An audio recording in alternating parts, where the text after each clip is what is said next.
খায়রুকুম মান বুক্কিরা বিল উনসা, তোমাদের মধ্যে ওই লোকটা বেশি কপালওয়ালা, ভাগ্যবান, যার প্রথম সন্তানটা কন্যা হয়। কি হয়? আপনাদের ঘরে প্রথম মেয়ে হয়েছে কার দেখি?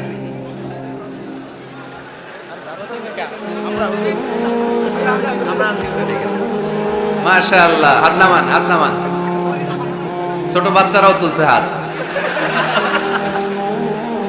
ওরা ভাবছে অন্যরাও তুলছে, আমরাও তুলি। তো মিন বারাকাতিল ইনাস, মিন বারাকাতিল মারআতি তাবকিরুহা বিল ইনাস। কোন নারী কতটা কল্যাণময় এটা বোঝার জন্য দেখতে হবে তার ঘরের প্রথম সন্তানটা কি।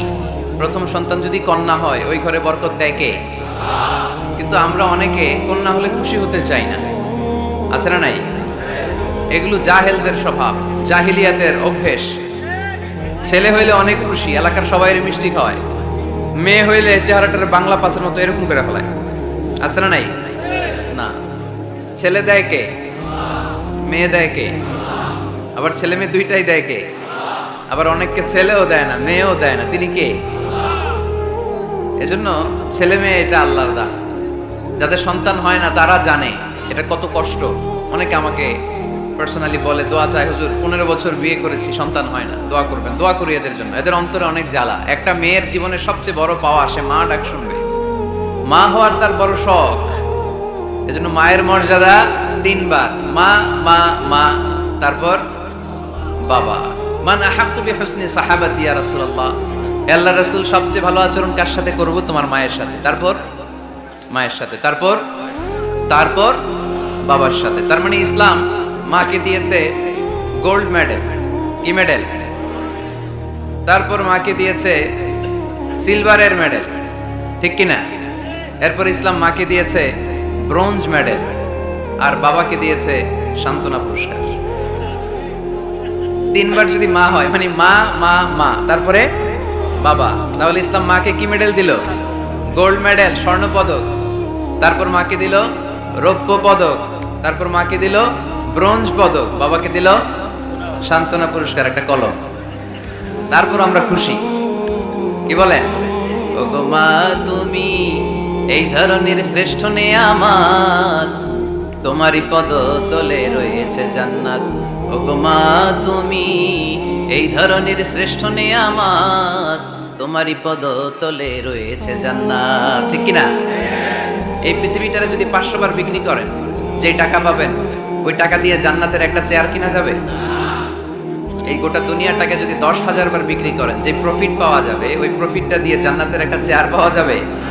আর যে জান্নাতটা মায়ের পায়ের নিচে পড়ে আছে, তাহলে ওই পা দুইটার দাম কত? সুবহানাল্লাহ পড়তে পারলেন না?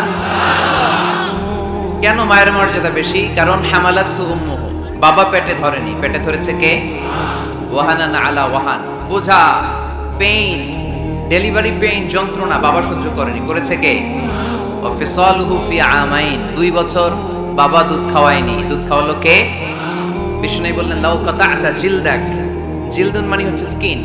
বিষ্ণু বললেন তোমার স্কিন, চামড়াগুলো কেটে কেটে রোদে শুকিয়ে যদি জুতা বানাও 2টা, আর ওই জুতাগুলো দিয়ে যদি মাকে উপহার দাও, যে মা আমার গায়ের চামড়া দিয়ে তোমাকে 2টো জুতা উপহার দিলাম, ওই জুতা পরেও যদি তোমার মা 1000 বছর হাঁটে, তাহলে ওই যে ছোটবেলায় কত লক্ষ ঢোক দুধ তুমি তোমার মায়ের বুক থেকে খেয়েছো, তার 1 ঢোক দুধের শোধ আদায় হবে না।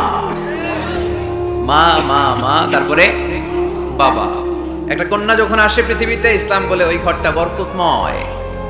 এরপর যখন বড় হতে শুরু করে, ইসলাম বলে বাবা যদি এই মেয়েকে ভালো পাত্রের হাতে তুলে দেয়, বাবার জন্য জান্নাতের দরজাকে খুলে দেয় কে? তারপর সে যখন কারো বধূ হয়ে কারো ঘরে যায়, ইসলাম বলে খয়রুকুম খয়রুকুম লি আহলিহি, তোমাদের মধ্যে ওই ব্যক্তি আল্লাহর কাছে সেরা যে তার স্ত্রীর কাছে সেরা। কার কাছে সেরা? আপনি আল্লাহর কাছে পছন্দনীয় হতে হলে আগে আপনার স্ত্রীর কাছে পছন্দনীয় হতে হবে। আপনার স্ত্রী যদি আপনার A+ দেয়, আপনি আল্লাহর কাছেও, কথা বুঝে নাই বোধহয়। আপনার বউ যদি আপনারা দেয় A+, আল্লাহ দিবে কি? আপনার স্ত্রী যদি আপনারা দেয় A-, আল্লাহ দিবে কি? আপনার স্ত্রী যদি আপনারা F দেয়, F, ওই যে ফেল, তো আল্লাহ কি দিবে? আজকে যে ভাবিরে ধরবেন, কি দিবা? কও কি দিবা? হ্যাঁ, ওই যে বিয়া করে নাই কো A+, তো স্ত্রীদের সাথে বিষ্ণু ঈসা ইসলাম অনেক খুনসুটি করতেন, অনেক ভালোবাসতেন স্ত্রীদেরকে। আম্মা জান খাদিজাতুল কুবরা আত-তাহেরা রাদিয়াল্লাহু তাআলা আনহাকে বিষ্ণু ঈসা ইসলাম এত ভালোবাসতেন, তিনি বলতেন রুজিকতু হুব্বাহা, আমি খাদিজার ভালোবাসাকে আল্লাহর পক্ষ থেকে রিজিক হিসেবে পেয়েছি। খাদিজাতুল কুবরা আত-তাহেরা রাদিয়াল্লাহু তাআলা আনহার ইন্তেকালের পরে উনি খাদিজাতুল কুবরা আত-তাহেরা রাদিয়াল্লাহু তাআলা আনহার বান্ধবীদের বাড়িতে কুরবানির গোশত হাদিয়া পাঠাতেন। আম্মা জান আয়েশার সামনে যখন তিনি বলতেন যে খাদিজা এমন ছিল, এমন ছিল, এমন ছিল, আম্মা জান আয়েশা রাদিয়াল্লাহু তাআলা আনহা রেগে যেতেন, বলতেন আমরা কত সুন্দরী, আমাদের কথা কর না কেন? ওই যে কত আগে আপনার প্রথম স্ত্রী, শুধু তার কথা বলেন কেন? বিষ্ণুই বলতেন খাদিজা আমার দুঃখের দিনের সঙ্গিনী, তোমরা আমার সুখের দিনের সঙ্গিনী। সুবহানাল্লাহ পড়ুন। সুবহানাল্লাহ। একটা নারীকে আল্লাহ তাআলা আরশের উপর থেকে সালাম জানিয়েছেন, ওই নারীটার নাম হচ্ছে খাদিজা। বিষ্ণু ঈসা ইসলামকে সব সময় সান্ত্বনা জুগিয়েছেন, সাহস জুগিয়েছেন। এজন্য আমি বোনদেরকে প্রায় বলি হাজবেন্ডদেরকে সাহস যোগাবেন। স্বয়ং আল্লাহ তাআলা সাইয়েদনা জিবরাইল মারফত জানিয়ে দিলেন, ও নবী বাশিরু খাদিজাতা বাইতান ফিল জান্নাহ, আপনি আপনার স্ত্রী খাদিজাকে এমন একটা জান্নাতের ঘরের সুসংবাদ দেন যেটা মণি, মুক্তা, ডায়মন্ড, সাফায়ার স্টোন দিয়ে তৈরি, যেই জান্নাতের ভেতরে কোনো আওয়াজ নাই, নয়েজ নাই, চিৎকার নাই, হই হুল্লোড় নাই। সুবহানাল্লাহ পড়েন। এর কারণ সাইয়েদনা খাদিজাতুল কুবরা রাদিয়াল্লাহু তাআলা আনহা বিশ্বনবীর জন্য ওনার ঘরটাকে এরকম ঠান্ডা পরিবেশের করে রাখতেন। সারাদিন কাফেরদের গালিগালাজ শুনে দাওয়াতি কাজ শেষে বিশ্বনবী সাল্লাল্লাহু আলাইহি ওয়াসাল্লাম যখন খাদিজার কাছে আসতেন, সারা দিনের কর্মব্যস্ত সব কষ্টের কথা বিশ্বনবী ভুলে যেতেন। এমন ঘর বানিয়ে রাখতেন হাজবেন্ডের জন্য, ওই ঘরে ঢুকলেই একটা ঠান্ডা হিমেল বাতাস বিশ্বনবীর হৃদয়টাকে জুড়িয়ে দিত। এজন্য ওনার উপহারও হবে জান্নাতে এমন ঘর যে এই ঘরটাতে ঢুকলে হৃদয় ঠান্ডা হয়ে যায়। ওখানে কোনো আওয়াজ নাই, হট্টগোল নাই, গন্ডগোল নাই। আমার মায়েরা, বোনেরা যাদের কানে আজকে আমার মাইকের আওয়াজ যাচ্ছে, আপনাদের কাছে অনুরোধ করব আপনার হাজবেন্ডদের জন্য ঘরটাকে এরকম করে রাখেন, একটা সুন্দর পরিবেশের করে রাখেন। শুধু কমপ্লেইন করবেন না। অনেক বোনেরা আছে বেশি কমপ্লেইন করে, এইটা নাই, ওইটা নাই, লবণ লাগবে, পেঁয়াজ লাগবে। পেঁয়াজের কথা শুনলে পুরুষরা এখন হার্ট অ্যাটাক করে, ঠিক কিনা? ফরিদপুরে কি দাম কমছে? কত কত কেজি? কত? 250। তারপরে কমতেছে আলহামদুলিল্লাহ। গভর্নমেন্ট ট্রাই করতেছে এই বাটপারগুলোরে ধরার জন্য। চিল্লায় বলেন ঠিক কিনা? যারা এই পণ্যের মজুদদারি করে, বিষ্ণুই বললেন যেদিন মজুদদারি করবে তার থেকে তার 40 দিনের নামাজগুলো বরবাদ করে দিবে কে? ওর কোনো ইবাদত আল্লাহর দরবারে কবুল হবে? পণ্যের এই সংকট তৈরি করা এটা কবিরা গুনাহ, এটা মিনাল কাবায়ের। এজন্য খবরদার, বোনদেরকে বলি হাজবেন্ডের জন্য ঘরটাকে সুন্দর করে রাখেন। তো ইসলাম বলে কারো ঘরে যখন কোন নারী বধূ হয়ে যায়, সে তার হাজবেন্ডকে সার্টিফাই করবে। এরপর যখন সন্তান সম্ভবা, ইসলাম বলে ডেলিভারি করতে যে অনেক নারী পৃথিবী থেকে বিদায় নেয় না, মরে যায়, ইন্তেকাল করে। ইসলাম বলে বাচ্চা প্রসব করতে যেই নারী দুনিয়া থেকে বিদায় নিল, ইন্তেকাল করলো, আল্লাহ তাআলা ওই সমস্ত নারীদেরকে কিয়ামতের দিন শহীদদের কাতারে একসাথে দাঁড় করিয়ে দিবে। আর যদি সুন্দর প্রসেসে ডেলিভারি করতে পারে, তাহলে ইসলাম বলে পুরুষদের পায়ের নিচে থাকে জুতা, জুতার নিচে থাকে বালি আর মাটি, আর এক একটা মায়ের পায়ের নিচে থাকে তার ছেলে মেয়েদের জান্নাত। এজন্য মা মা মা তারপরে বাবা, আমরা যেন বেশি বেশি মা বাবার খেদমত করতে পারি। আল্লাহ তুমি তৌফিক দান করো। এক ভাই আমাকে বললেন, হুজুর 3 রাত চলে গেল, কেউ নারীদেরকে নিয়ে কিছু বলে নাই, আপনি শুরুটা করেন নারীদেরকে দিয়ে। এজন্য নারীদেরকে দিয়ে আমি শুরু করলাম। তো আজকে একেবারে সমাপনী রজনী, আমাকে আপনারা প্রধান অতিথি রেখেছেন, শুকরিয়া।